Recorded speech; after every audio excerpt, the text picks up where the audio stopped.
மோகாந்தகாராதி நிவர்த்தகாப்யாம் மோக்ஷாதி சர்வார்த்த விதாயகாப்யாம் அநாஸ்ருதாகர்ஷண தத்பராப்யாம் நமோ நம ஸ்ரீ குரு பாதுகாப்யாம். பகவான் பலவேறு அவதாரம் பண்ணியிருக்கான். அந்தந்த அவதார தினங்களை அந்தந்த அவதார பெயரோடே குறிப்பிட்டு சொல்றது வழக்கம்.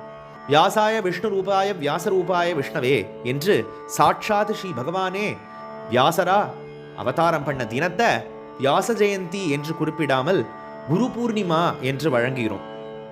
சாட்சாத் பகவானே குருவா அவதாரம் பண்ணி உலகத்துக்கு எல்லா தர்மங்களையும் போதிக்கிறதுக்காக ஒரு அவதாரம்.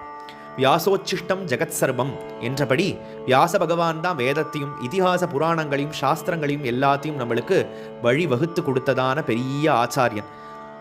இந்து மதத்துக்கே ஒரு பெரியதான ஆச்சாரியன் அப்படின்னு எல்லாராலையும் வழங்கப்படுகிறது. அதனாலதான் சம்பிரதாய பாகுபாடு அற்று இன்றைய தினமே வியாச பூர்ணிமாவாகும் குரு பூர்ணிமாவாகும். சாதுர்மாசிய சங்கல்பம் இன்றைய தினம் வியாசருக்காகவே அனுஷ்டிக்கப்படுகிறது. குரு என்கின்றவர் எல்லாருடைய வாழ்க்கையிலும் அத்தியாவசியமானவர். தத்துவ மார்க்காகிர தரிசனம் என்று தத்துவமாகவும் மார்க்கமாகவும் மார்க்கத்தினால் அடையப்படும் பொருளாகவும் இருக்கக்கூடியதான குரு. ஒருவருடைய வாழ்க்கையிலும் குரு வந்ததுக்கு அப்புறம்தான் மறுமலர்ச்சியே. அவர்கள் அன்றைக்குதான் பிறந்தார் என்றே சொல்லிக்கணும்.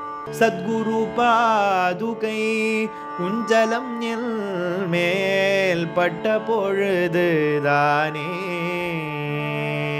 நிம்மதியடைந்தேன் உலகம் மறந்தே ஆனந்தம் தான் அடைந்தேன்.